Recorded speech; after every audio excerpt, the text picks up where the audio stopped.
Insyaallah kita teruskan si kajian kita kaitan dengan kalimat thayyibat, yakni kalimat tasbih atau subhanallah.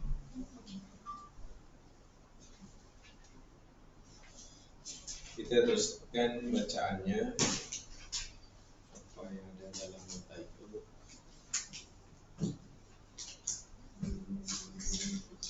Terakhir yang kita pelajari hingga apa pendapat yang diberikan oleh Syekh Abdul Wahab Asy'arani.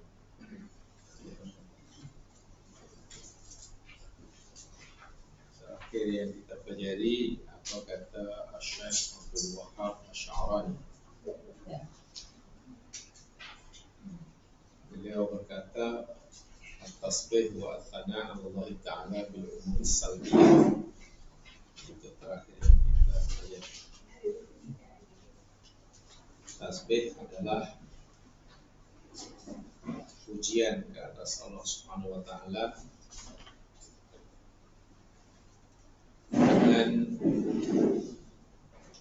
menafikan perkara-perkara yang tak layak baginya. Sesuai dengan makna tasbih, sabaha maknanya bauda, jauh. Sehingga tasbih hakikatnya yakni menjauhkan segala sesuatu yang tak layak bagi Allah. Contoh, pokoknya nafsu tasbih, Allah tidak mungkin ada sesuatu yang menyerupainya. Allah tidak mungkin punya sifat kekurangan dan lain sebagainya. Tasbihullah azza wa jalla ib'adul qulubi wal afkari an tadunna bihi naqsan. Itu juga telah kita baca, saya ulangi. Tasbihullah azza wa jalla ib'adul qulub wal afkar an tadunna bihi naqsan. Tasbih pada Allah Subhanahu wa Ta'ala maksudnya yakni menjauhkan hati dan pikiran daripada berprasangka bahwa Allah mempunyai kekurangan. Atau tansiba ilaihi syarran, atau menisbahkan keburukan pada Allah. Suudon, merasakan bahwa Allah tidak adil umpamanya, terlintas dalam hati bahwa Allah tak sepatutnya buat begitu, sepatutnya buat begini. Ini tasbihnya kosong. Subhanallahnya tak ada artinya bila terlintas dalam hati. Kenapa Allah buat begitu? Kita tak buat begini. Kita sebagai rakyat jelata kata begitu pada yang dibuat agung pun akan ditangkap. Ya. Kalau kita kata sebagai rakyat kecil lalu kata komen, kenapa Tuanku cakap macam tu? Tak boleh dah. Tangkap kita. Apatah lagi kepada Allah Subhanahu wa Ta'ala. Ini membatalkan tasbih. Dan tuduhan yang tidak baik pada Allah ini tuduhan yang sangat berat, sebenarnya yang dilakukan oleh orang-orang musyrikun. Baik, kesimpulannya ya, Fasubhanallah iya iqrarun minal abidi bi ajzihi ala an yatabayyana al-ma'budu faya'rifahu ala ma huwa alaihi haqqan wa haqiqatan. Ada yang tak ada tak. Yang malas nak kopi. Ya. Semua ada kan? Kak Fun tak ada? Oh, kacau lah ni. Ini tak pin ya? Nota. Dia kan? Oh, susah kan? Saya ajak makan tapi makanan tak ada. Susah. You tengok tonggo tu yang hantar you dia apa? Ada tu. Dia nak makan jadi apa yang nak dimakan?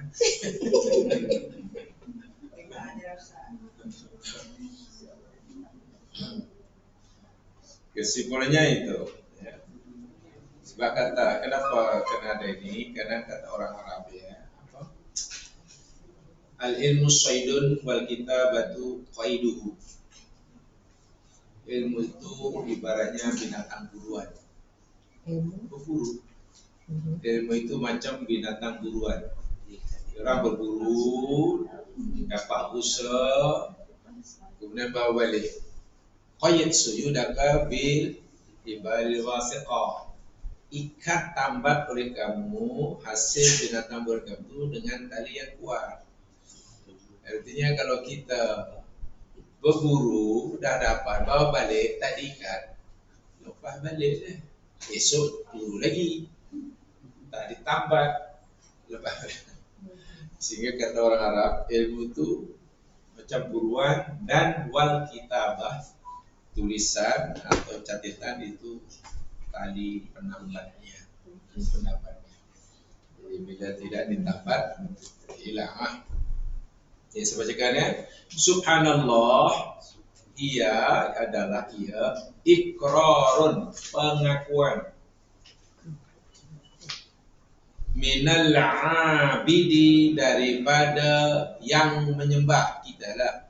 Abid itu kita lah, yang mengabdikan hamba. Ya. Bi ajzihi, dengan kelemahan dirinya. Saya terjemahkan dulu. Lemah dengan apa? An yatabayyanal ma'budah, untuk menjelaskan zat yang disembah, faya'rifahu ala ma huwa alaihi, sehingga ia mengetahui atau mengenalinya sesuai dengan apa yang hak baginya dan hakikatnya.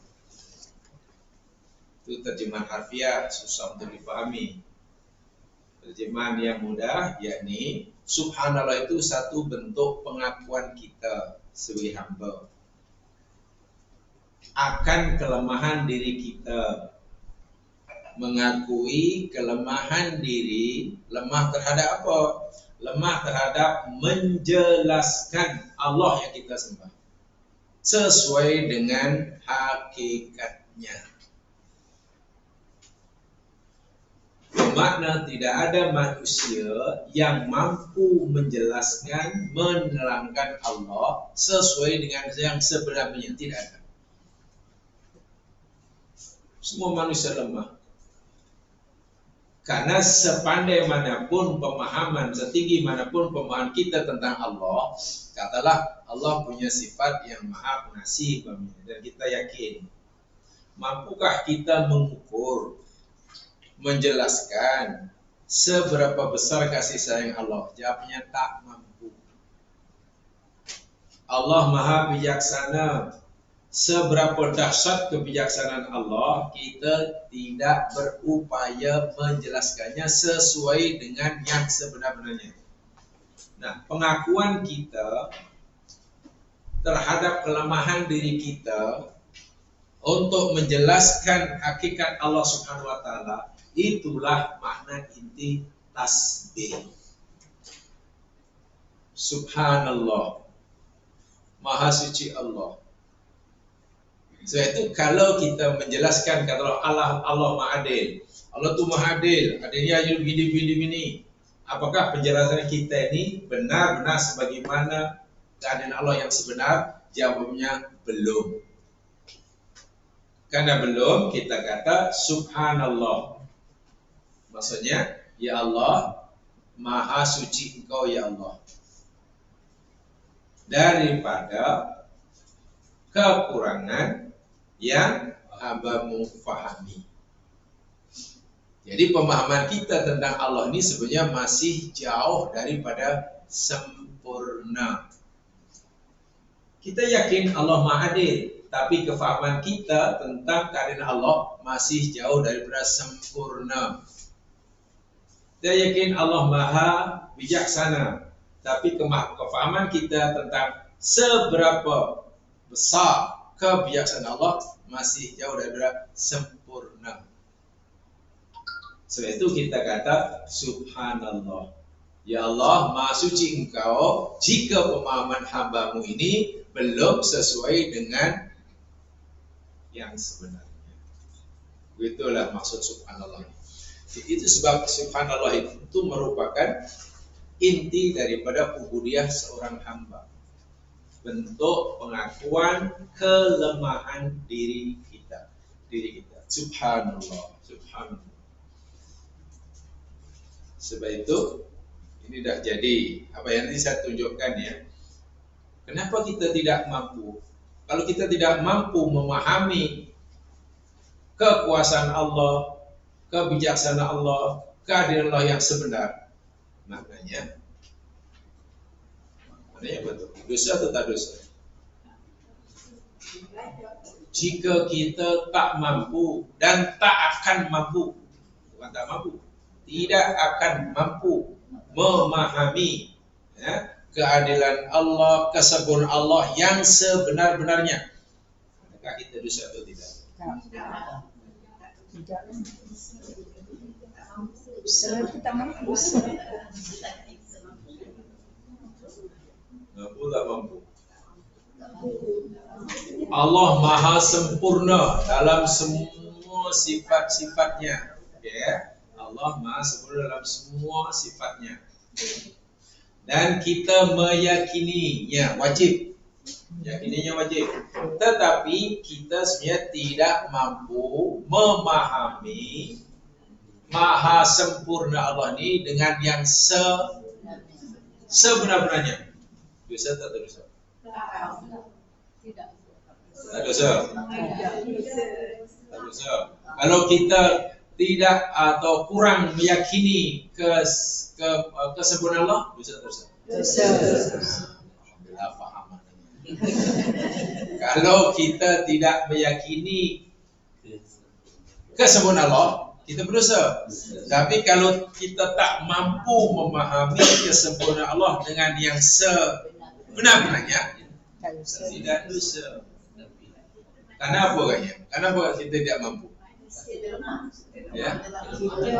Nah inilah apa yang kita bayangkan Allah itu, keadilan Allah itu seperti itu, keadilan masih lebih daripada itu. Itulah maksudnya. Ya.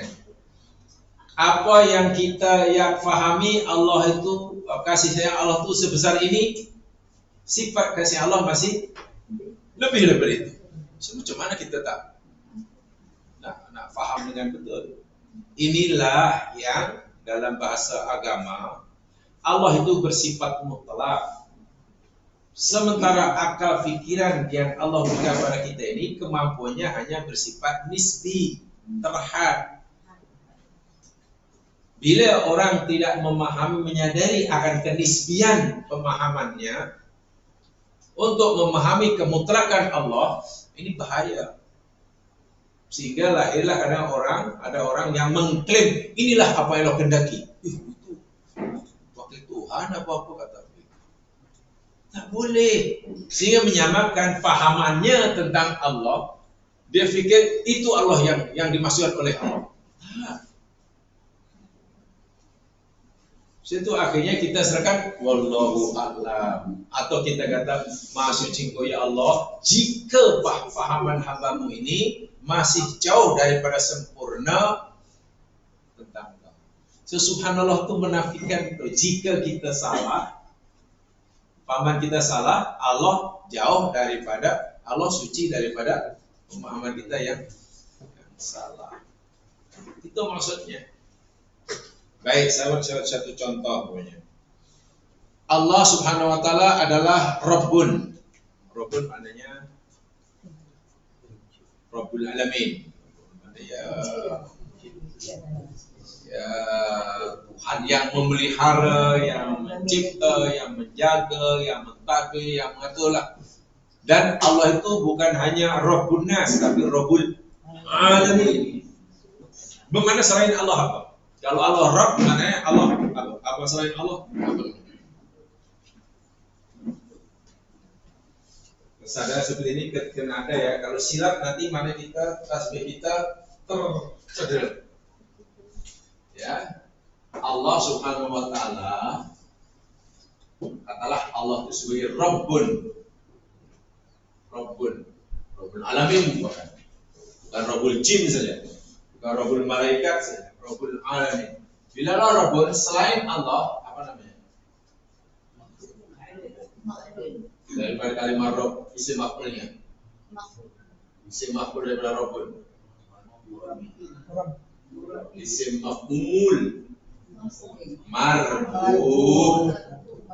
Mana selain Allah marbu? Kalau Allah Rabbun yang mengatur, benar selain Allah diatur. Kalau Allah Rabbun mana yang memelihara, selain Allah mana yang dipelihara. Jadi kedudukan kita ini di.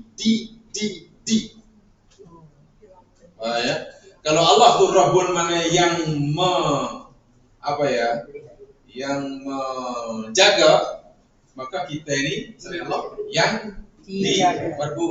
Sekarang Allah punya sifat katalah Malik. Apa makna Malik? Al-Malikul Qudus, Salam, Malikul yang menguasai atau yang memiliki. Kalau Allah itu satu-satunya zat yang maha menguasai atau yang maha memiliki, mana selain Allah apa namanya? Isim maf'ul. Asy'ar ma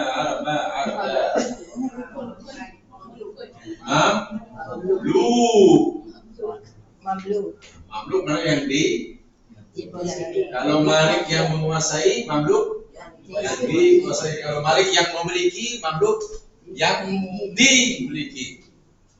Ya, ini penting sekali. Nah, ini penting sekali. Baik. Kalau Allah itu punya sifat ghaniyun, ada tak nama Allah ghaniyun? Ghani, Allah ghaniyun. Kalau lah Allah itu ghaniyun, berarti selain Allah, selain Allah, makhluk lain mananya? Malaikat ke, bumi langit dan isinya ke, kita ke, jin ke, iblis ke, hayawan ke, apa? Kalau Allah ghaniyun, dan yang ghani ini sifat Allah. Tak ada siapa pun yang boleh punya sifat ghani selain Allah, sebab itu sifat Allah. Asmaul Husna kan? Tak ada yang lain yang layak. Yang lain apa namanya? Yang makhluk kan itu apa kalau Allah ghaniyun?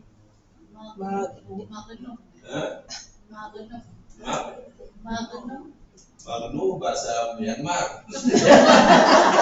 Fakir.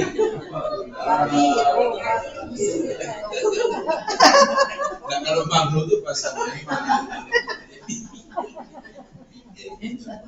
Fakir. Terjemahan harfiah, ghaniyun itu maknanya tidak berhajat. Tidak memerlukan. Kalau Allah itu tidak berhajat kepada selainnya, tidak memerlukan pada selainnya, ada yang lainnya ke tak ada, tidak memberi kesan apa-apa, gitu lah. Untuk ghani, maknanya kita selain Allah, kata kita apa ya? Fakir maknanya apa? Lawan berhajat, memerlukan, begitulah. Betul ya? Jadi apa namanya? Baik, kalau Allah punya sifat qawiyun, al-qawiyyu. Qawiyun maknanya maha kuat. Ini nama Allah nih, al-qawiyyu. Mana selain Allah? Dhaif. Dhaifun. Dan seterusnya. Ini sih ada contoh aja. Coba jamaah fahami seperti itu. Nanti tasbih kita insya-Allah betul. Insya Allah betul. Baik, kalau Allah kata satu lagi. Kalau Allah Subhanahu wa taala punya sifat Ar-Razzaq. Razzaqun. Apa Razzaqun? Yang maha memberi rezeki. Yang maha memberi rezeki. Karena itu selain Allah mana ciptaannya lah, termasuk kita lah. Apa dia? Ini boleh ikut yang atas. Malik, Mamluk, Razzaq, Marzuki kata nama orang. Marzuk mana yang diberi rezeki. Sebab si pemberi rezeki adalah Allah. Kalau itu selain Allah, yakni makhluknya diberi. Kalau Razak mana yang menanggung rezeki, dan itu adalah Allah satu-satunya. Mana selain Allah termasuk kita yang ditanggung rezekinya. Ya. Dan Ar-Razzaq telah kita ketahui tempoh hari, tapi kita tahu kalimat Ar-Razzaq dalam Quran hanya disebut sekali. Nama Allah Ar-Razzaq dalam Al-Quran ini hanya disebut satu kali sahaja. Bermakna Allah seakan memberitahu kepada kita, aku ni zat yang memberi rezeki. Satu-satunya. Sebab itu aku beritahu kamu ini sekali. Baik, apa kesannya? Sambil jadi contoh, katalah Allah Malik yang menguasai. Maknanya kita yang dikuasai. Allah Malik yang memiliki segalanya. Bumi, langit dan isinya milik Allah. Semua. Lillahi ma fis samawati wal. Kalau itu selain Allah termasuk kita yang dimiliki. Pertanyaannya, bila status kita ini yang dimiliki, kalau itu adakah kita memiliki?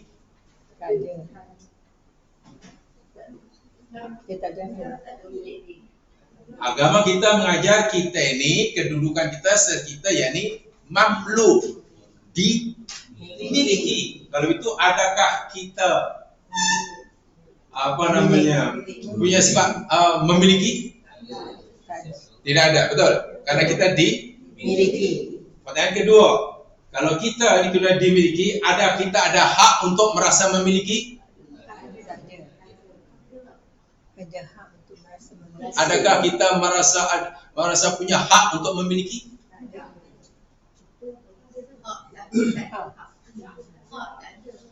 Inilah sebenarnya asas akidah yang paling dasar, tapi maksudnya sudah ramai orang ini milik anda lah, ini milik saya, ini saya punya, ini saya punya. Bila kita sudah kata ini saya punya, Allah ambil, pasti ya stres. Ustaz jatuh bengat tu tahu.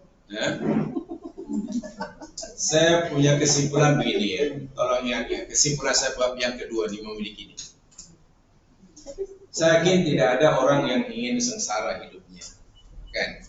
Tidak ada orang yang ingin sengsara hatinya, jiwanya menderita dan sebagainya. Tapi tahukah kita, awal penderitaan, ini saya bicara agama ya. Saya bicara agama, apakah Tuhan saya boleh tunjukkan nanti. Awal penderitaan jiwa batin seorang itu ketika ia merasa memiliki. Ya. Begitu kita merasa punya hak untuk memiliki, maka kita itulah awal penderitaan. Kenapa begitu? Bila orang sudah merasa memiliki, itu milik saya. Pertama, pasti dia ada rasa takut, khawatir, bila apa yang diyakini miliknya itu akan hilang. Dan rasa itu sudah penderitaan itu. Penderitaan. Kemudian bila nanti ternyata apa yang dia yakini miliknya dan dia merasa berhak memiliki, lebih diambil oleh Allah, gimana? Sakit kita sakit. Ini yang telah kita beri dahulu lah dengan innalillahi wa inna ilaihi raji'un. Mesti menangis, mesti kehilangan. Kenapa dia sedih? Kenapa menderita? Ketika Allah ketika yang di tangannya itu hilang, Allah ambil, atau mungkin apalah hilang gitu. Ya karena puncanya, asbabnya selama ini ia merasa. Lalu di mana kalimat inna lillah wa inna ilaihi raji'un selama ini?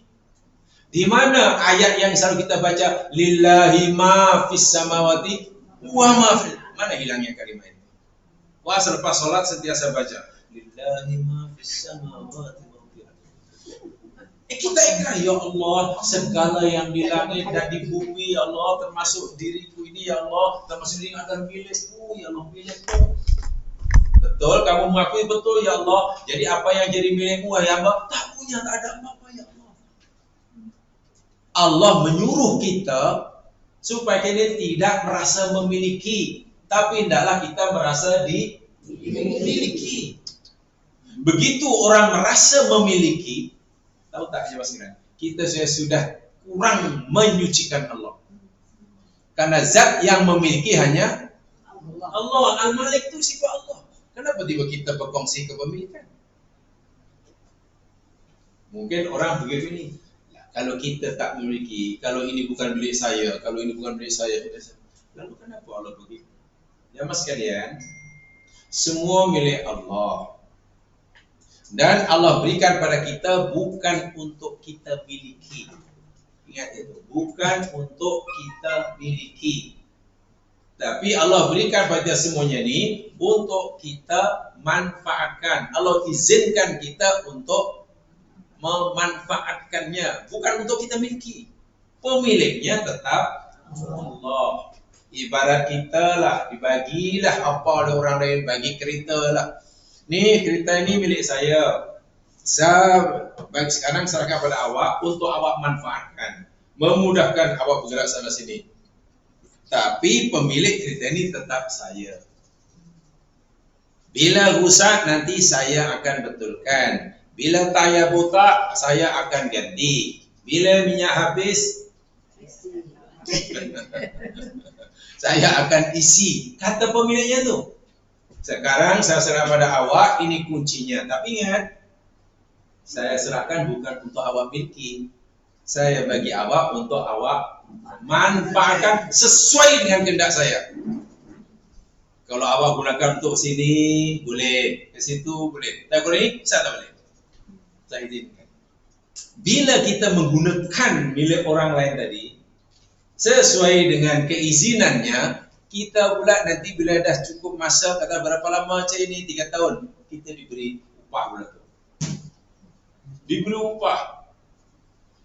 upah karena kita menggunakan hak orang itu sesuai dengan kehendak dia. Walau kita tidak bertanggung jawab apapun, minyak diisinya. Tapi kita kalau menyalahgunakan, habis tempoh katalah 3 tahun, ya kita dimasukkan penjara, hukum. Dunia dan isinya itu macam itu. Kesehatan ke, anak pinak ke, jawatan ke, harta benda ke, Allah kata ini milik aku, kata Allah. Sebab aku ini lillahi mulku samawati wal ard. Selain aku, kata Allah, mamluk termasuk dirimu. Sekarang aku bagi kamu kesehatan. Sekarang aku bagi kamu kekuasaan. Aku bagi kamu nikmat yang ini. Bukan untuk kamu miliki, tapi untuk kamu manfaatkan. Aku izinkan kamu gunakan semua ini untuk melakukan perkara yang aku ridhoi. Gunakanlah untuk ini, untuk ini. Dan bila kita telah menggunakan sesuai dengan Allah yang memilikinya, bila dah habis tempohnya, kita diberi ganjaran. Ganjarannya surga. Masya Allah. Ganjarannya surga. Tapi kalau kita menyalahgunakannya, dan orang sering menyalahgunakan apa yang Allah berikan itu karena puncanya merasa memiliki, merasa itu milik saya. Ini milik saya, apa? Saya bebas nak buat apa saja. Habis tempoh nanti disiksa. Merasa memiliki itu pun sudah salah dari segi tasbih. Sudah salah. Ini kita tengok. Ar-Razzaq, Bila Allah Ar-Razzaq, kita ini Masuk. marzuk. Kita ini yang diberi, bukan yang memberi. Tapi kadang kita cakap, oh, tu sadar diri ya. Kalau dahulu aku tak tolong apa, rampat lebih jalannya. Baik aku nak tengok. Kalau aku tak bagi awak kerja, aku tak ingat siapa yang selama jamin makan minum awak. Wih, sombongnya lah. Apa kita fikir yang kita berikan pada orang lain itu milik kita? Itu milik Allah. Itu milik Allah. Itulah saya kata kesedaran subhanallah itu hendaklah sedalam itu. Sedalam itu. Sebab bila kita sudah mengaku, merasa mampu menjamin rezeki orang, ya kita sudah tidak rozak lah, tidak menyucikan Allah ar-Razzaq lah. Karena ar-Razzaq bukan hanya Allah, kita pun rozak juga. Kita sudah berkongsi kuasa memberi rezeki dengan Tuhan, kan itu salah. Berkongsi bukan salah, namanya isyrak kan, syirik kan? Namanya syirik. Masya Allah.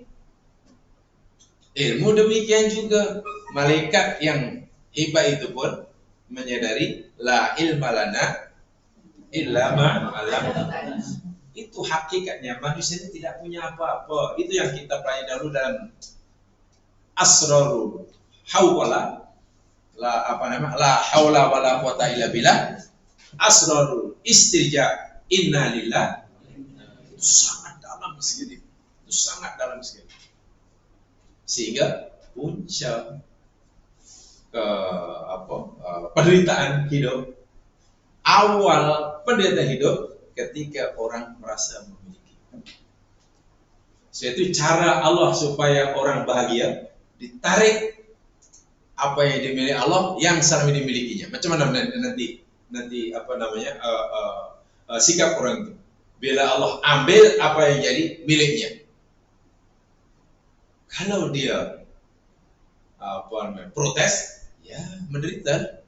Tapi bila ia sabar, Quran kata, lapang selapang-lapangnya. Sebab itu Nabi, selalu saya sampaikan, salah satu ucapan takziah Nabi kepada orang yang ditinggal mati ahli keluarganya apa ya? Ucapan takziah Nabi kepada orang yang ditinggal mati keluarga. Ya lah kalau kita inna lillahi wa inna ilaihi raji'un. Nabi apa kalau dalam hadis? Ucapan Nabi kepada orang yang kata ditinggal mati anaknya ke keluarganya ke. Inna lillahi ma akhadha. Nabi kata. Inna lillahi ma akhadha. Inna sesungguhnya, tengok ya, Nabi dalam sungguh, sangat-sangat dalam. Nabi kata inna lillahi ma akhadha walahu ma a'ta wa kullu syai'in indahu ajalun musamma fal yastabil wa yastasib. Panjang hadisnya. Tapi tengok yang awal tuh.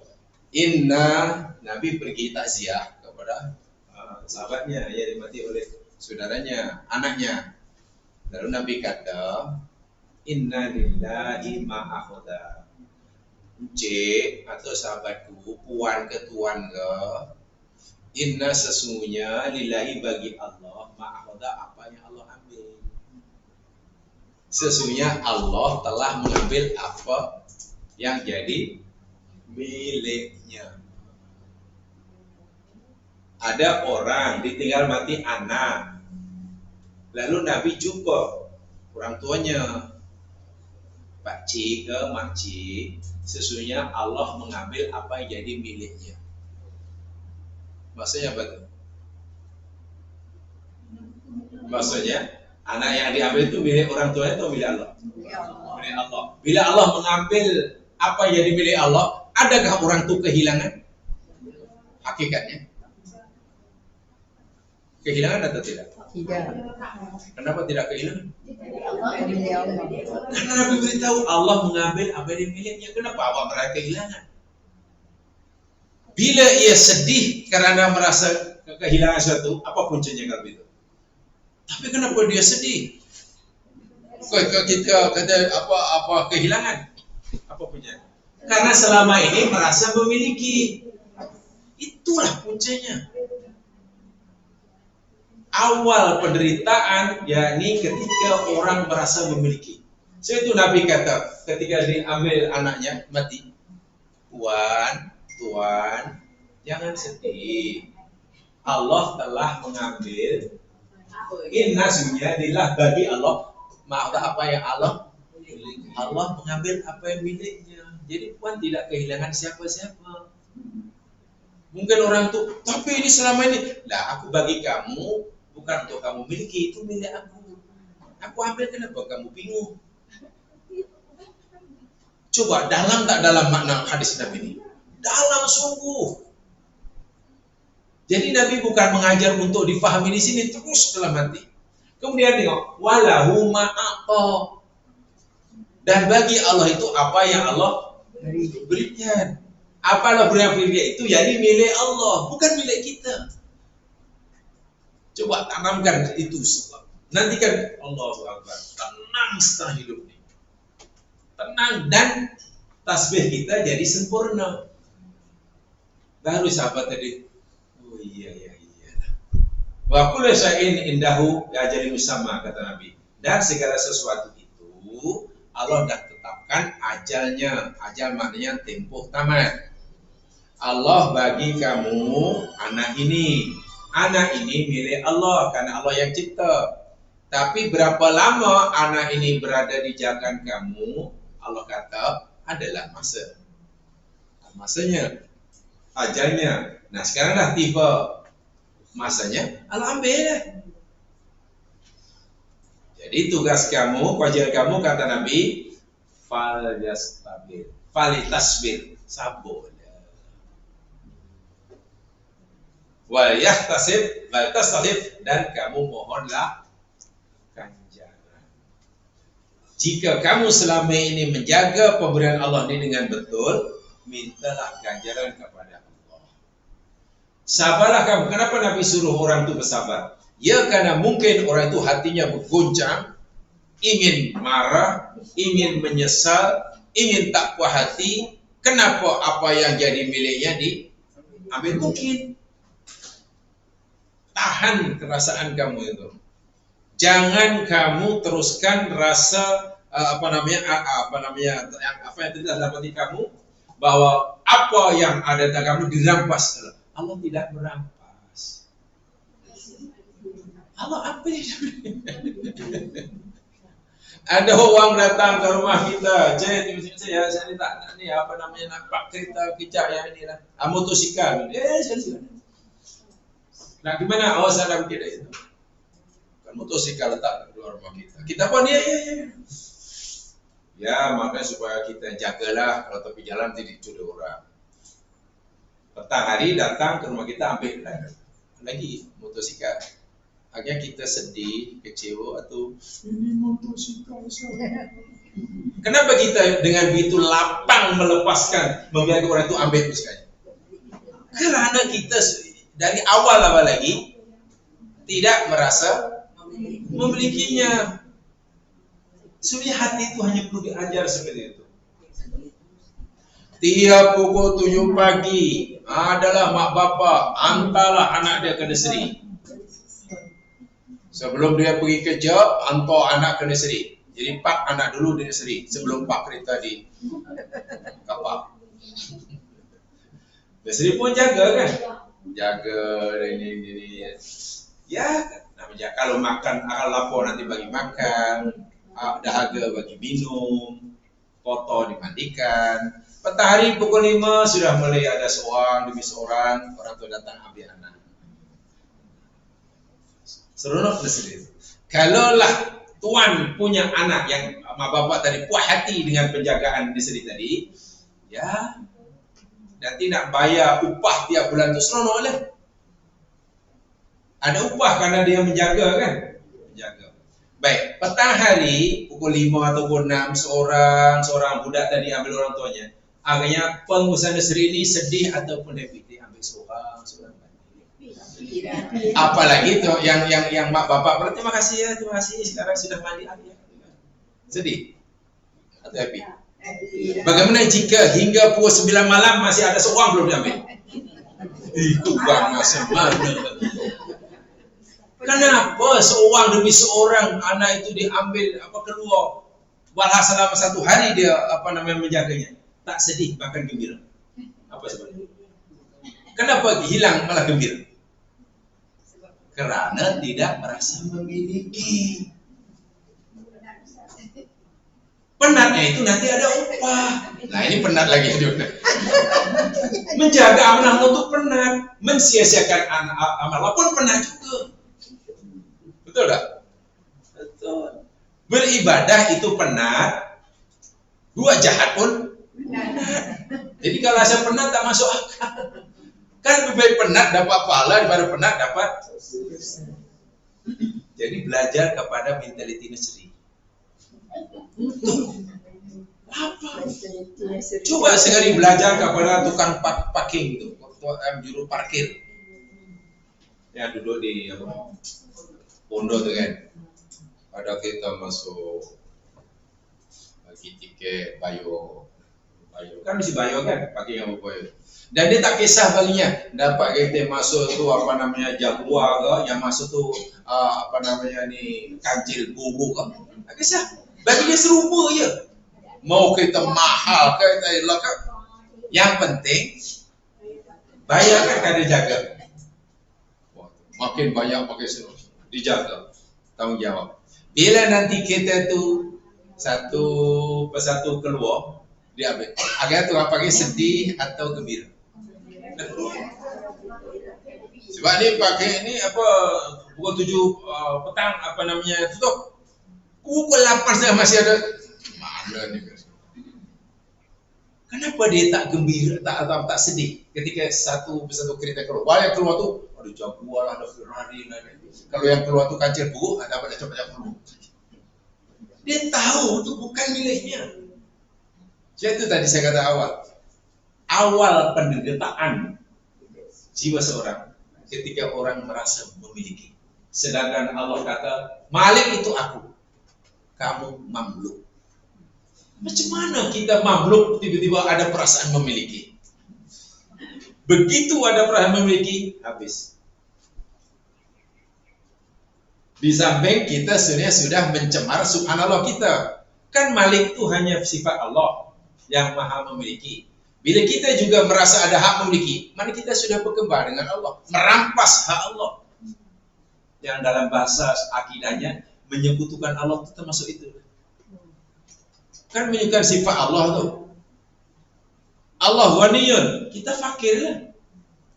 Allah yang tidak berhajat kepada selainnya. Tapi selain Allah berhajat. Itu namanya tasbih yang sebenar itu hingga sedalam itu. Sebab kalau kita sudah tadi merasa tak puas hati, kenapa Allah ambil? Mana tasbih kita? Apa salah Allah? Allah bagi kita, Allah memberikan kita itu apa yang miliknya. Bahkan tubuh badan kita itu pun milik Allah. Mata kita itu Allah yang memilikinya. Kesehatan itu milik Allah SWT. Sebab itulah saya katakan subhanallah ini satu bentuk pengakuan seorang hamba akan kelemahan dirinya untuk menjelaskan zat Allah yang sebenar. Sepaham apapun, setinggi apapun kefahaman kita tentang keadilan Allah, sifat adil Allah, sifat adil Allah masih lebih daripada. Jadi kita tak pernah mampu membayangkan, masih sentiasa kurang. Tapi tidak mengapa, karena kita memang diberikan hak untuk itu. Yang berdosa itu jika kita meragui keadilan Allah, kesempurnaan Allah. Tidak dapat memahami kesempurnaan Allah dalam arti yang sebenarnya, tidak mengapa. Tapi walaupun tidak mengapa, ya rajin-rajinlah baca subhanallah. Kenapa begitu? Ini ajaran Nabi SAW. Saya bacakan hadisnya, coba dilihat di situ ada hadisnya tuh.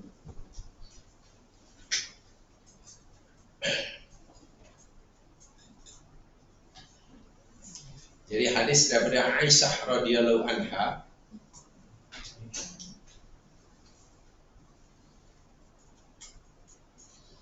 Riwayat Muslim. An Aisyah radhiyallahu anha qalat, daripada Aisyah radhiyallahu anha beliau berkata, iftaqattun nabiyya sallallahu alaihi wasallam. Apa artinya?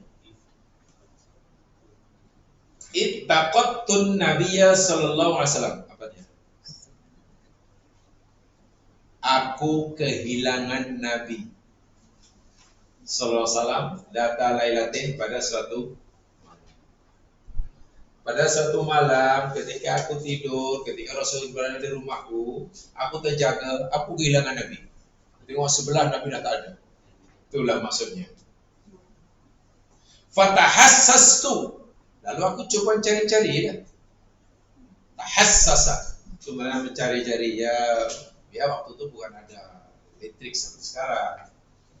Gelap lah. Jadi kita coba mencari tahassus. Gitu. Kecil sebelah tidak ada kan. Ingat ya kan rumah Nabi ini dekatnya masjid. Setelah aku cari-cari dan rumah Aisyah dan rumah Nabi bukannya besar. Ya kubur Nabi sekarang. Kubur Nabi sekarang itulah yang di situ ada sekarang ada makam Rasulullah, Abu Bakar, Umar, itulah rumah Aisyah. Dan itu pun tak ada perabot. Perabot ada. Kapet jangan harap. Maknanya rumah kita hari berpuluh kali ganda lebih mewah dari rumah Rasulullah. Ya, Nabi siang hari baring di lantai beralaskan pelepah daun tamar yang di itu sehingga berbekas di badan Nabi. Dan itu Rasulullah kasih Allah. Jadi ya sangat sederhana lah. Dindingnya daripada tamar. Aku cari-cari fa'ila huwa raqi. Tiba-tiba Nabi waktu itu sedang rukuk. Dalam matan yang lain, au sajid, Nabi sedang sujud. Jadi dalam matan yang lebih sahih, yakni Nabi sedang sujud. Masuk sujud itu, Nabi membaca satu tasbih yang aku dengar. Dia kata subhanaka wa bihamdika la ilaha illa anta. Boleh jamaah sujud Bapak Ibu baca ini boleh. Jangan hanya subhanallah ya. Bacaan sujud yang Nabi aja banyak sekali. Subhanaka wa bihamdika la ilaha illa anta. Subhanaka wa bihamdika la ilaha illa anta.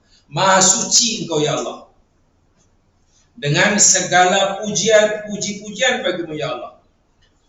Tiada Tuhan yang berhak disembah seorang pun melainkan Engkau ya Allah. Itu yang dibaca oleh Nabi masa sujud. Aisyah ini mendengar. Karena Nabi tak baca dalam hati.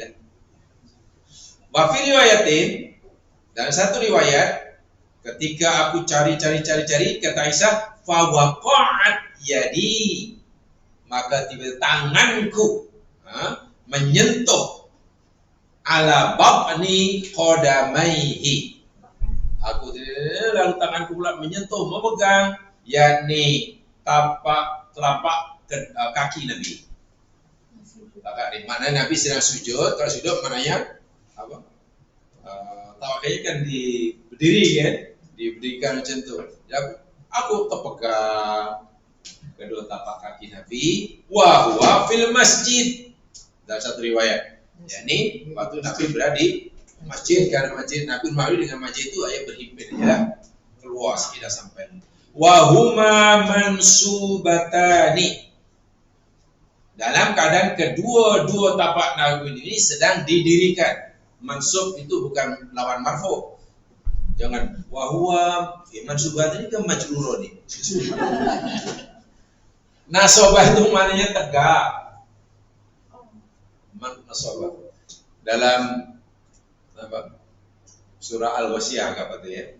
Afala yanzuruna ibili kaifa khuliqat wa ila samai kaifa rufi'at wa ila jibali kaifa nusibat. Nusibat nasabah. Tegak. Ditegakkan.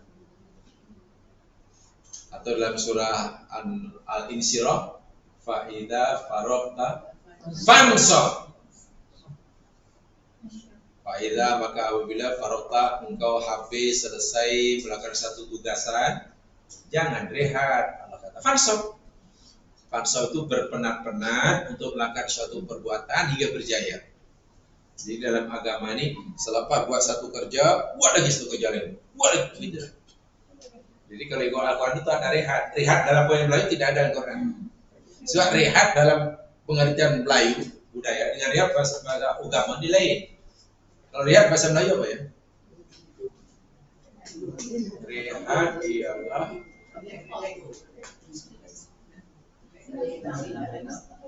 rehat. Makan lagi. Apa-apa. Baring-baring. Itu rehat. Tapi kalau orang duduk rumah, gitu jarak-jarak rumah, rehat ya. Rehat dalam bahasa agama Islam maknanya al-intiqal min amalin ila akhar. Berpindahnya seseorang daripada melakukan satu pekerjaan kepada pekerjaan yang lain. Itulah rehat. Rehat itu berpindah. Jika seseorang itu katalah lepas masak, habis masak, basuh baju, itu rehat namanya, karena berpindah, bertukar pekerjaan. Lepas basuh baju, ke rumah, rehat. Lepas ke masuk rumah, tak ada rehat dalam bahasa Melayu. Tapi dalam bahasa itulah rehat. Lepas basuh baju, tidur, rehat. Tapi malangnya bisa Melayu yang dimasuk rehat hanya tidurnya. Wah, dalam bahasa agama, rehat itu berpindahnya atau bertukarnya seseorang dari satu pekerjaan pada yang lain. Jadi maknanya lebih banyak rehat dalam bahasa agama daripada bahasa Melayu. Bahasa Melayu rehat itu duduk baring. Wah, kalau dalam bahasa agama asalnya masak, api masak, basuh baju, api basuh pergi pasar, pula ke rumah pula main dengan cucu, pula baring, lepas baring pula jaga, kemudian katalah solat, lepas solat itu rehat belaka tu. Setiap pertukaran pekerjaan amalan itu namanya rehat. So itu dalam bahasa agama faida farota fansor.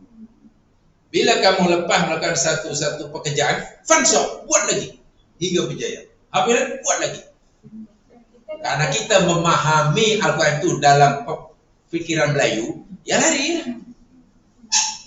Kalau kan biasanya kalau kita tafsirkan ayat faidah farta fansor, kita akan tanya, pasti pertanyaan, bila kita rehat. Nah itu maknanya apa nih? Minda Melayunya sangat pekat. Paham Al-Quran tidak boleh dipengaruhi oleh macam tu. Mesti kembali kepada, kalau itu macam mana? Ya itu rehat lah kata Allah. Lepas satu pekerjaan, lepas satu tugas lain. Termasuklah selepas tugas, kemudian tidur. Tidur itu pekerjaan dalam bahasa Arab. Fi'lun kan? Tidur kan fi'lun kan? Lepas tidur, itu bukan perbuatan. Lepas tidur, itu buat lagi. Jadi rehatnya sangat banyak dalam agama. Islam lah yang paling banyak menyuruh kita rehat. Iya. Sebab itu memahami agama jangan dengan bahasa Melayu, pasti lari. Garanti lah. Lebih-lebih kalau memahami ayat terakhir surah Al-Isra itu, faida farata fansum, mesti bingung. Sebab kalau ikut ini, dan pertanyaan yang pasti muncul, bila rehat dan macam ya, kalau saya ditanya senang. Kalau Anda tanya rehat bahasa Melayu, tidak ada. Tapi kalau rehat bahasa Arab, paling banyak. Kalau rehat bahasa agama, bisa rehat macam ini. Lepas ini satu. Oh. Bila mata kita betul-betul tak rehat, mati. Jadi orang mati itu tak rehat karena sudah tidak bekerja. Selagi orang itu banyak kerja, mana banyak rehatnya. Jadi setiap kali bertukar pekerjaan, bertukar tugasan. In al-intiqal min amalin ila akhar. Definisi dia. Jadi Aisyah terpegang kedua tapak kaki Nabi yang sedang berdiri di mana masuk sujud itu. Wa yaqul, masa itu Nabi sedang berkata, masa sedang sujudnya, ini yang dibaca. Allahumma inni a'udzu biridhaka min sakhatik. Ya Allah, sesungguhnya aku berlindung dengan ridhamu dari kemurkaanmu. Ada yang masih ingat? Ini apa maksudnya kalau dalam bahasa agama? Berlindung dengan ridha Allah daripada kemurkaan Allah. Maknanya kembali kepada ridha Allah, lari kepada ridha Allah daripada kemurkaannya. Setelah kita belajar al-firaru minallah ilallah atau al-firaru minallah ilallah. Ini al-firar ilallahi minhu. Inilah maksudnya. Melarikan diri daripada Allah kepada Allah. Ya Allah, aku berlindung dengan ridhamu dari kemurkaanmu. Wa bi mu'afatika min uqubatika. Dan aku berlindung dengan afiat atau pengampuan kemaafanmu daripada siksamu. Nah, ini dia yang ujung nih. Wa'udzubika minka, dan aku berlindung denganmu darimu. La uhsi, apa artinya? La uhsi.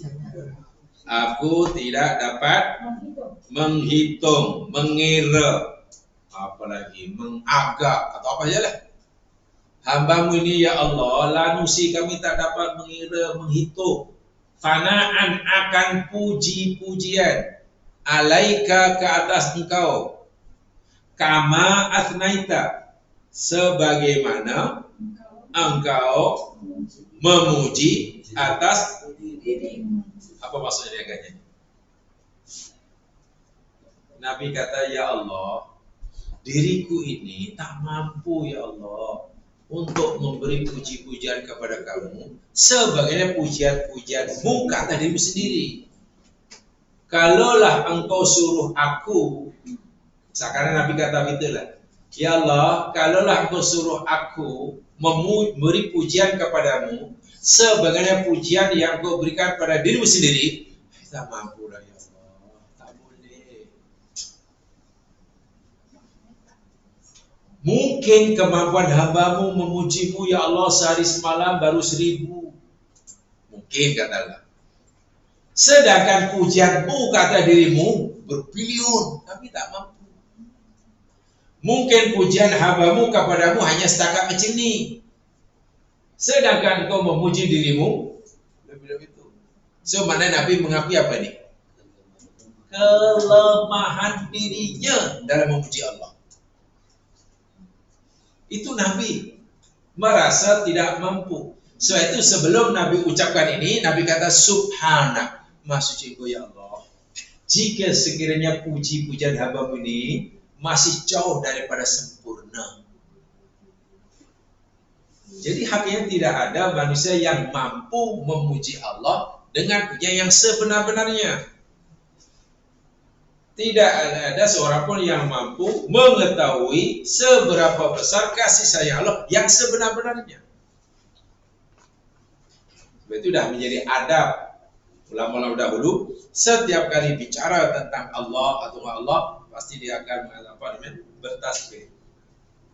Bertasbih. Kan Nabi pernah bersabdakan kafaratul majlis, sesuatu yang boleh mengkifaratkan, menghapuskan dosa selama majlis berlangsung, yakni tasbih kifaratkan.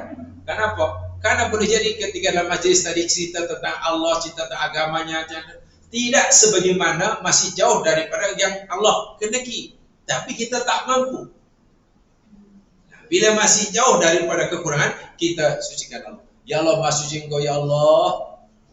Jika pemahaman kami terhadap Engkau ini belum sesuai dengan kami, pasti tak mampu lah.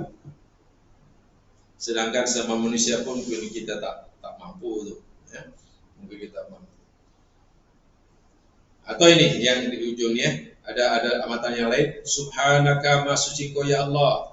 La nuhsi tana'an alaika. Kami tidak mampu menghitung, ya Allah, akan puji-pujian ke atasmu. Anta, engkau kama atnaita ala nafsik, sebagaimana engkau telah memberi puji-pujian atas dirimu. Falakal hamdu, maka bagimu segala puji-pujian, hatta taradha, sehingga engkau ridha. Walakal hamdu, dan bagimu segala puji-pujian, idza radita, apabila engkau ridha. Subhanallah. Bahkan ada tambahan pula, tapi tambahan itu dalam matan tidak ada. Walakal hamdu ba'da ridha, dan bagimu segala pujian selepas keridhaan. Menunjukkan kelemahan Nabi, mengakui kelemahan dirinya, ya, untuk menjelaskan hakikat Allah yang ia puji. Seberapa tinggi, seberapa besar sebenarnya sifat terpujinya Allah ini, seberapa besar sebenarnya sifat kesempurnaan Allah ini, Nabi pun mengakui tak mampu. Itu Rasulullah, manusia yang paling kenal kita. Jadi ini sebetulnya yang paling penting ya dalam memahami subhanallah. Bukan yang lain tak penting ya, maksudnya yang lub nih apa lubun? Lubun maknanya lubun hati di dalam. Ya bukan, maksudnya bukan lubun di sini. Macam kelapa, lubunnya mana? Kalau kelapa lubun mana intinya lah. Macam kelapa, kalau buah kelapa lubnya yang mana? Yang luar tu namanya sabut. Dalamnya lagi ada tempurung. Dalam tempurung ada isi dia. Ada air. Kalau dah keluar dibiar ada yang nah itu lub dia betul. Atau kalau katalah biji mangga banyak keluar ke kalau dibelah nanti potong-potong jadi paling dalam sekali itu dan lub. Lub tu macam tu, macam apa ya? Ya lub lah. Yang lain itu kan tutup aja. Macam biji mangga, kan? Tunas nanti kan keluar dengan lubnya, bukan daripada kulitnya.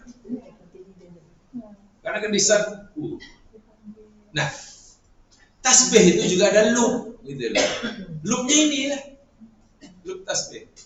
Bukan pada ucapannya, walaupun ucapan kena betul. Tapi ya takkan kita bertasbih hanya ingin lafaz saja. Baca subhanallah, itu tak perlulah. Itu pula yang diajarkan. Maknanya Ustaz, kita baca tasbih tu lama lah Ustaz. Ya. Nak faham tu. Begini ya, ini namanya maklumat, pemahaman, informasi lah kalau dalam bahasa agama dipanggil informasi ya, maklumat. Bila informasi ini kita sudah masuk dalam otak kita, disimpan dalam memori lah, dah lekat dalam memori. Begitu kita mengucap fahaman tadi, ibaratnya maklumat, dah jadi informasi, masuk dalam memori kita, maka melekat sudah, maka setiap kali kita baca subhanallah, otomatikali memori itu kan baca sudah, bukan baca subhanallah baru cari informasi, tak jadi. Begitulah ibaratnya. Ya katalah dalam komputer ke apa nih kan, ini boleh tekan aja dia keluar maklumat macam tu lah.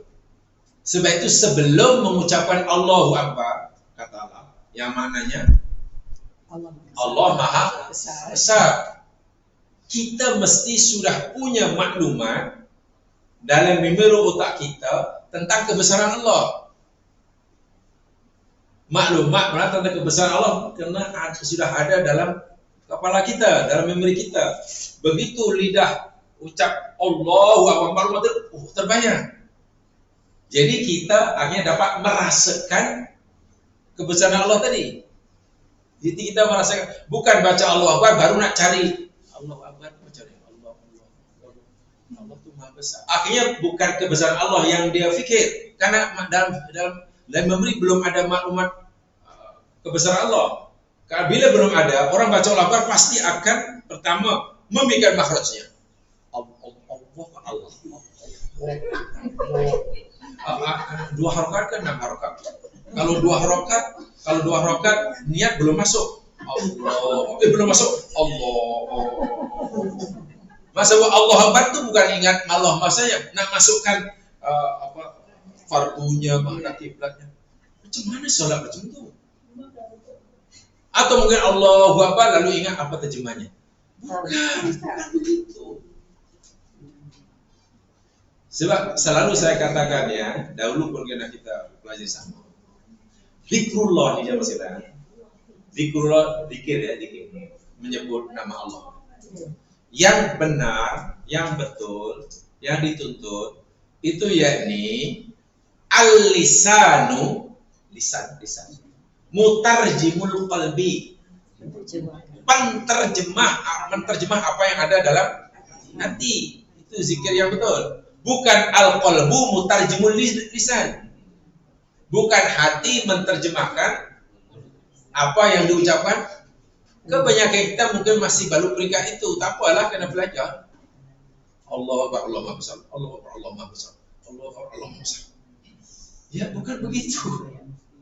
Coba kalaulah zikir itu maknanya hati mesti menterjemahkan apa yang diucap. Allahu Akbar, hati mesti ingat Allah. Macam mana zikir Abu Bakar? Abu Bakar Allahu Akbar, hatinya ingat apa? Allah bukan orang lain, takkan di sini Allah Maha Besar. Kalau itu Islam jadi susahlah bagi orang ajam. Orang Arab tak perlu menerjemahkan. Kalau sini Allahu Akbar, takkan hatinya terjemahkan dalam bahasa apa itu bahasa dia. So itu memahami makna Allahu Akbar, mengucapkan Allahu Akbar dengan betul, memahami makna Subhanallah, mengucapkan dengan betul. Itu mesti di luar sholat. Kena difahami dahulu.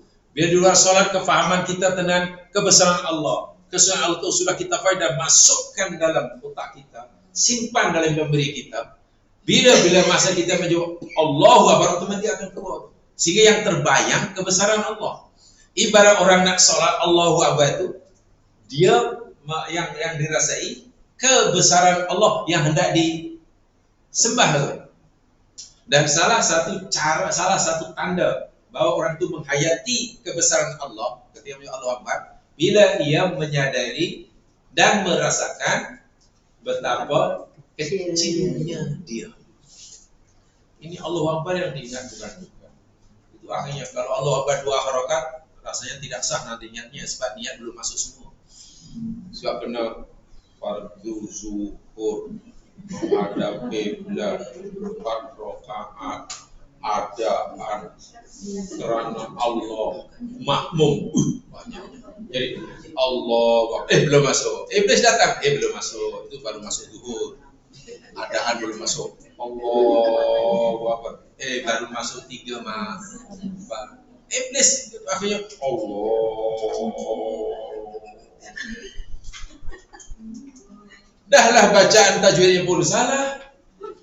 Allah Akbar tidak, hatinya tidak dipenuhi rasa besar Allah. Yang diingat zuhur, makmum, ada kiblat. Macam mana nak khusyuk? Tapi itu katanya khusyuk bukan begitu. Khusyuk bukan begitu. Itu maksudnya. Bila sebut Allahu Akbar, keluar maklumat tentang besar Allah. Sehingga merasakan, meyakini dan merasakan selain Allah adalah kecil. Gitu kan? Kecil. Sudah tidak fikir lagi, baru nak cari maklumat apa kebesaran Allah. Maklumat tentang kebesaran Allah, tentang kebesaran Allah adalah dicari sebelum mengucapkannya.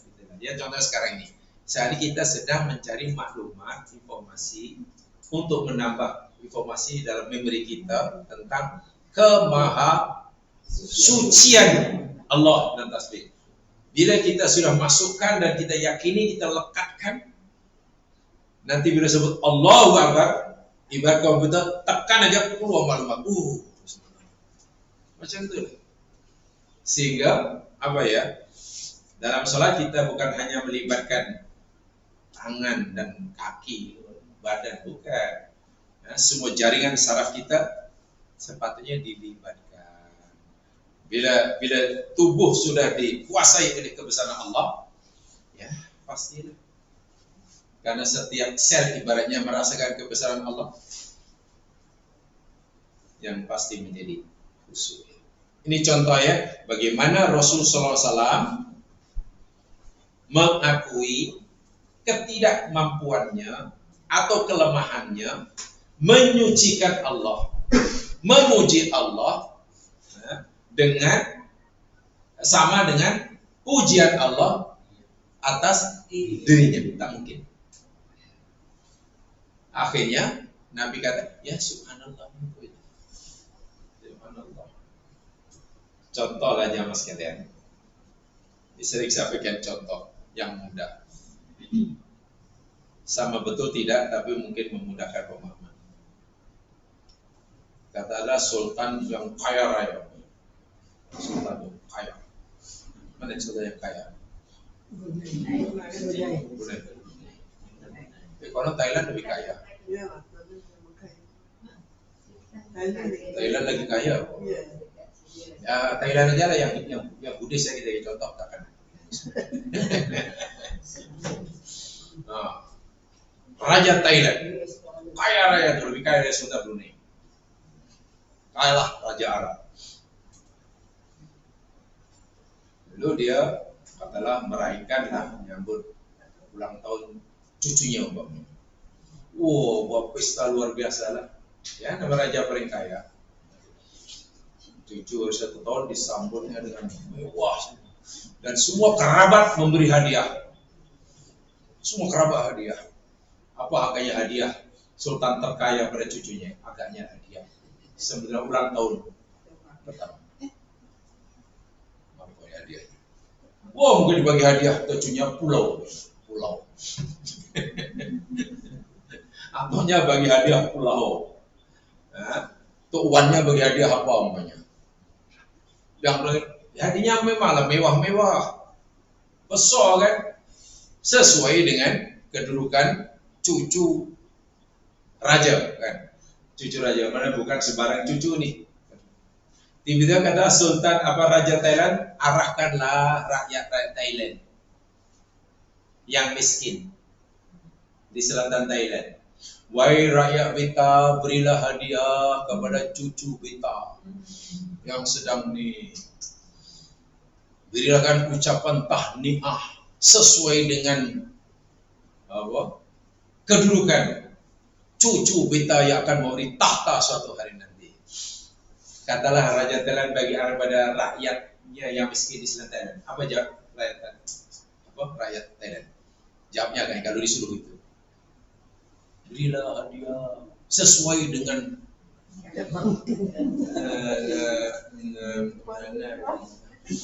apapun ada. Yang disuruh pula yakni hanya petani terung. Guna bagi terung 1 bakul. Nanti tak sesuai kan, takkan jujur kita terung. Nilainya berapa? Tak diterima kan? Mesti tak diterima. Kalau masalahnya untuk bagi hadiah semewah hadiah keluarga raja tak mampu. Itu macam mana? Yang lain datang bagi hadiah sebenarnya cuma terung, yang itu pisang, yang itu kesum.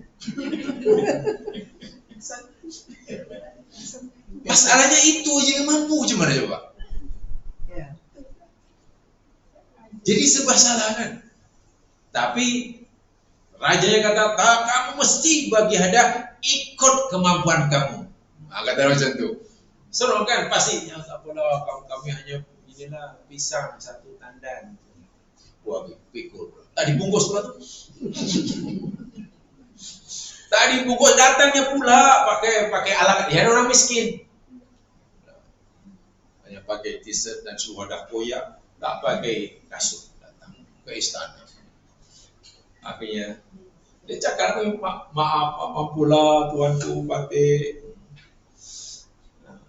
Patih tidak mampu memberikan hadiah seperti layaknya cucu tuanku umpamanya. Hanya ini sajalah, minta maaflah jika segala kekurangan. Pasti dia akan mengakui kelemahan dirinya, ketidakmampuannya. Dan memang yang dimaukan oleh raja tadi macam itu, agar rakyatnya mengakui yang dia tidak mampu menghormati cucunya sebagaimana. Dan itu yang dimaukan. Maknanya masih jauh daripada layak, tapi tak mampu nak melakukan lebih daripada itu. Nabi Muhammad dalam hal ini macam itulah. Nabi ini manusia yang paling kenal Allah, paling cinta Allah. Itu pun ketika Nabi nak memuji Allah, dia kata Subhanallah, ya Allah, maha suci Kau ya Allah, karena boleh jadi pujian hamba-Mu ini padamu belum sesuai dengan Engkau kehendaki, belum sebanyak apa yang Kau maukan, belum secantik apa yang Kau kehendaki. Tetapi hamba-Mu dah tak mampu melakukan lebih daripada ini. Situ ya Allah, kekurangan-kekurangan yang hamba-Mu tak mampu buat ini, ampunilah dosa-Ku. Maha suci Kau ya Allah, jika pujianku ini masih tak layak bagi kesempurnaan. Wahai Tuanku, ampunkanlah dosa-dosa kami Patih ini, jika hadiah pisang ini tak layak. Masih itulah ibaratnya Subhanallah ini. Sehingga kita kelihatan tidak tak akan mampu lah. Bukan tak mampu, memang tak akan mampu. Sebab Nabi sendiri pun, manusia yang paling kenal Allah pun, mengakui ketidakmampuannya. Contohnya dalam hadis Muslim ini, Subhanaka la nuhsi tana'an alaika anta kama atnaita ala nafsik falakal hamdu hatta tardu walakal hamdu idza rudi. Dalam sekali makna, sangat-sangat dalam. Jadi bila kita mengakui Allah Maha Suci dan yang Maha Suci itu hanya Allah, mana selain Allah apa? Kalau kita mengakui Allah itu Maha Suci, jamaah sekalian, Maha Suci, mana selain Allah? Selain Allah? Tak suci ya. Kalau Allah itu Al-Aziz, yang Maha Mulia, mana selain Allah termasuk kita? Hina. So itu merasa hina di hadapan Allah, itulah kemuliaan. Tapi menghinakan diri di hadapan manusia, itulah kehinaan yang sebenar. Kehinaan diri yang sebenar bila orang menghinakan dirinya di hadapan makhluk.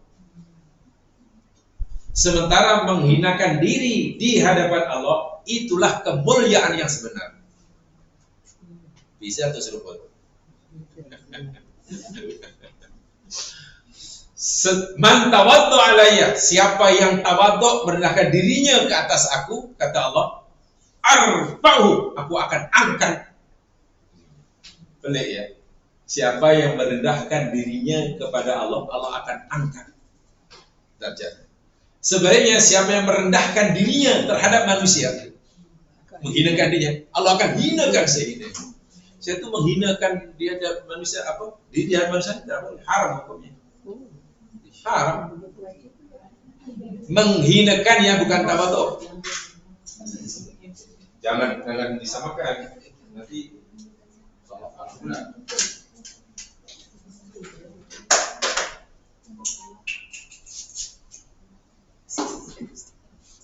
Satu at-tawadhu.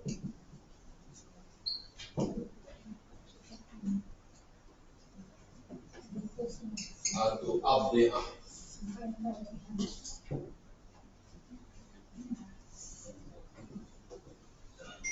Kedua-duanya rutbahnya sama. Dari apa nih? Tawadhu dengan di'ani rutbahnya apa? Wadoa. Rutbahnya sama wadoa.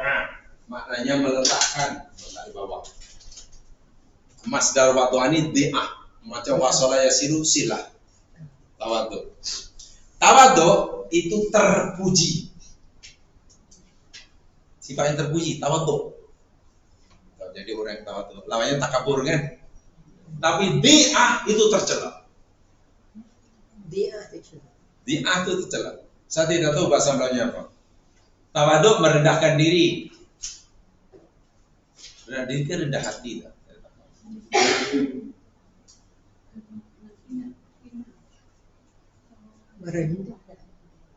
Contoh lah ya, contoh. Seorang pekerja atau pergi rendah disuruh apa saja oleh bosnya. Walaupun suruhan bosnya itu haram pun dipatuhinya. Karena takut dibuang kerja. Itu bukan tawadhu. Bosnya juga apapun, yes bos, yes bos. Itu bukan tawadhu, itu bi'ah. Haram hukumnya. Dan orang yang bi'ah inilah yang Allah akan hinakan segini-ininya. Tawadhu terpuji. Saya tidak tahu bahasa Melayunya apa. Yang di'ah. Tawadhu itu kata sebenarnya orang yang punya harga diri, sehingga tidak perlulah merendahkan diri orang lain, yang benar-benar, yang salah-salah, punya harga diri. Orang tawadhu itu orang yang baik. Walaupun dia kaya, tidak menunjukkan kekayaan sehingga orang lain tidak segan. Walaupun dia ada kuasa, tidak terlalu menunjukkan kekuasaannya sehingga orang lain tidak merasa dikuasai. Itulah. Walaupun dia alim, pandai, pintar, boleh menghitung bintang. Kan hebat tuh. Dia pandai sehingga boleh menghitung bintang. Tapi tidak menunjukkan kepandaiannya, kealimannya, sehingga orang lain tidak merasa dihina atau dibodoh-bodohkan. Itu namanya tawadhu. Sehingga yang bodoh atau yang tak tahu pun bergaul dengan si alim tadi tetap mesra. Tidak ada jarak. Si miskin tetap tidak segan silu berkawan duduk bersama dengan si kaya raya. Tidak merasa ada jarak karena si kaya tidak menunjukkan. Itu namanya tawadhu. Orang miskin tawadhu lebih senang daripada orang kaya. Orang kurang ilmu, tawadhu lebih senang daripada orang yang itu mulia. Yang salah itu di'ah itu ya menghinakan diri. Di'ah ini orang yang itulah memang macam lembu cucuk hidung macam itulah. Iko ya takutlah saya takut nanti takut marah takut ini. Salah pun diikuti. Itu mana yang menghinakan diri di hadapan manusia. Jadi kalau Allah itu aziz, kita ini dalil hina. Tapi hina di hadapan Allah ya. Orang yang menghinakan diri, contohnya ya Allah, hamba-Mu ini bodoh ya Allah, tak ada ilmu kecuali ilmu apa yang Kau ajarkan. Ya Allah, hamba-Mu ini ya Allah tidak punya daya dan kekuatan kecuali itu namanya menghinakan diri di hadapan Allah itu macam itu. Ya Allah, hamba-Mu ini sentiasa banyak maksiat ya Allah. Walaupun Engkau tak henti-henti bagi hamba-Mu ini syukur, bagi hamba-Mu nikmat. Ya Allah, Engkau bagi nikmat tak putus-putus, tapi syukur hamba-Mu ini jarang-jarang. Boleh, macam itu boleh. Ya Allah, Engkau sentiasa menegur hamba-Mu, tapi hamba-Mu ini jarang ingat. Itu boleh ya. Paham ya? Tolong difahami benar nih. Di poin-poin saya sampai ini poin-poin terpenting aja yang sekian ya. Tidak ada uraian yang lebih daripada itu. Nah, itu untuk diri kita.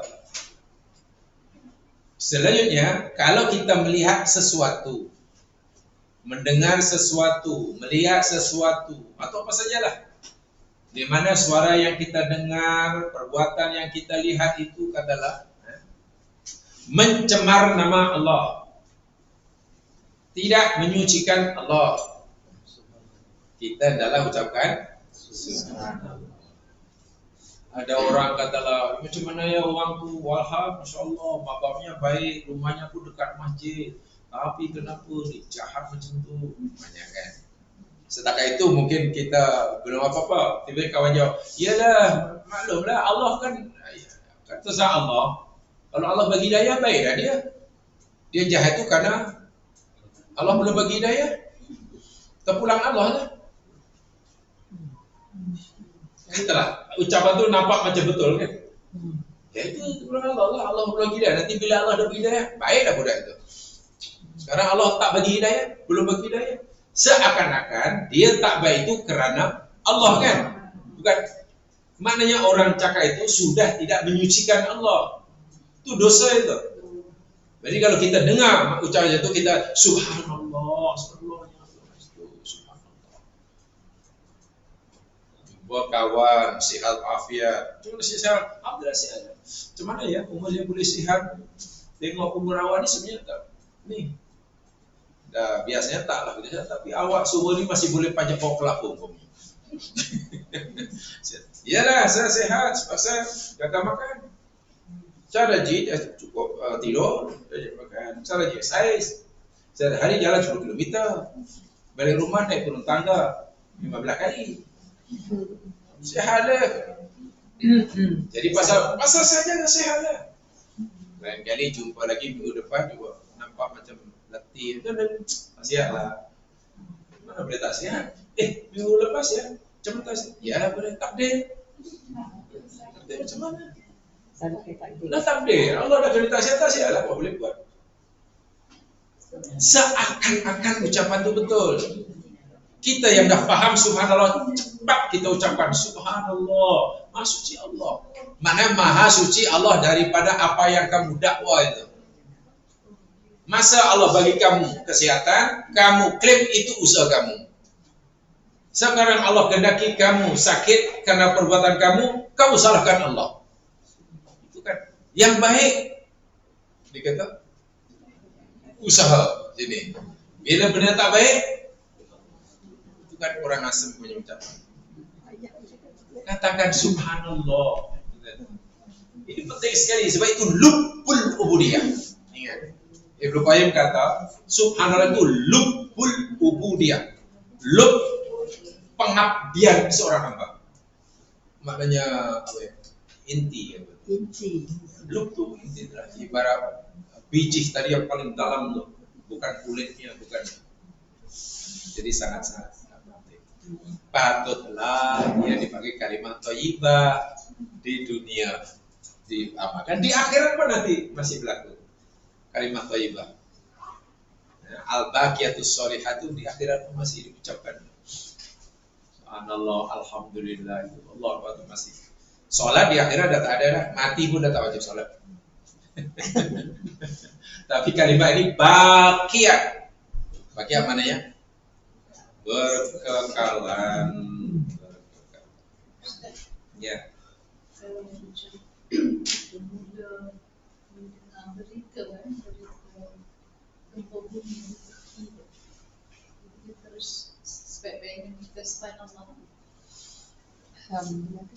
Sepulang innalillahi wa inna ilaihi raji'un boleh, kan musibah innalillah. Kalau kita dengan musibah apa ketua kawan kata? Innalillahi wa inna ilaihi raji'un. Tidak asobat musibah, bila menimpa mereka musibah, qalu innalillahi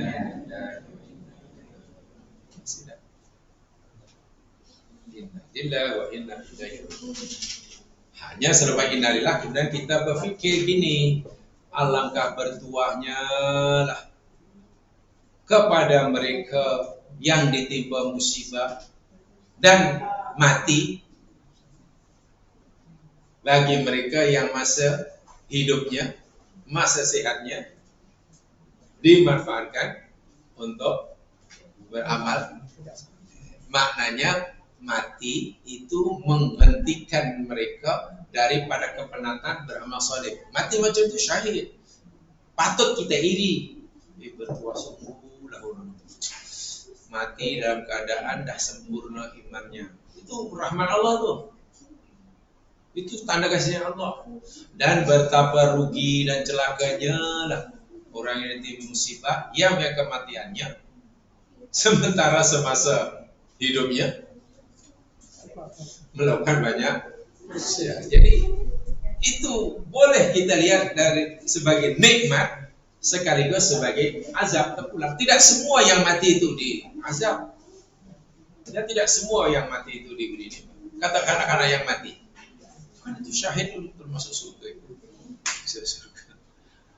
Jadi kalau kita lihat macam itu, rasa sedih bagi yang ditinggalkan itu kurang lah. Sebab Allah matikan ketika ia dapat jaminan surga kan. Kan kadang-kadang mati sebelum balik jaminan surga. Jangan-jangan kalau nanti besar hingga umur 50 tahun malah tak layak jadi ahli surga. Tapi kadang kita komentarnya itu menggunakan kacamata dunia. Kacamata dunia itu macam mana? Alah kasihannya lah budak-budak dan dah mati. Wah budak tu pandai kat sekolah. Dia pandai. Dia juara menyanyi. Mana masa depannya cerah. Mati bersama. Budak tu pandai. Dia juara menyanyi. Dia kata. Mati kata. Masa depannya masih cerah. Cemana kita komentarnya? Itu komentar menggunakan kacamata dunia. Sepatutnya bertuahlah budak itu belum balik, Allah dah ambil ketika jiwanya macam kertas putih masuk surga. Jadi tak perlu ditangisi. Itulah maksudnya. Kalau kita menangis pun bukan menangisi budak itu. Patut kita menangisi diri sendiri. Mana kita cemburulah gitu lah. Sebab kalau budak yang mati tadi katalah dibangunkan sekejap oleh Allah, lalu melihat makcik-makcik semua menangisinya, mungkin budak itu akan malah templak yang menangis. Pakcik, janganlah menangisi saya. Saya akan masuk surga, jangan ditangisi. Tangilah pakcik itu yang belum tentu. Elok pakcik menangisi diri sendiri yang belum tentu masuk surga. Saya dah masuk surga, berapa tak tangisi. Kalaulah budak itu dibangunkan oleh Allah, mungkin itu yang diucapkan. Jadi menangis pun nanti ada berpahala atau disukai oleh Allah. Ada itu. Ada tangisan yang Allah suka, ada tangisan yang Allah suka. Syaratnya kita faham lah. Ustaz ada yang mengatakan bila kita macam ni kita baca Alhamdulillah. Ya. Yeah. Dia kata bacakan Alhamdulillah. Yang mana? Yang kena gempa tu.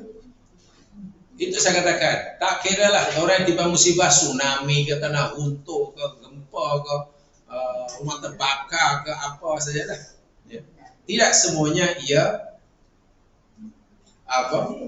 sebagai nikmat, tapi juga tidak semuanya menjadi azab. Sebab itu ucapan pertama innalillahi wa inna ilaihi raji'un. Adapun yang mati dalam keadaan masih suci, ya tentu ada rahmat Allah. Kasihnya Allah seperti mana matinya anak orang soleh yang dibunuh Khidir. Wah itu luar biasa. Apalagi Allah beritahu kalau anak ini besar nanti jadi ketua Dajjal. So dia dapat syurga. Jadi Allah pilihkan macam itu. Jadi maksudnya apa ya? Kan saya pernah bicara panjang dulu ya, ucapan Umar kafa bil mauti wa izon ya, mungkin masih ingat.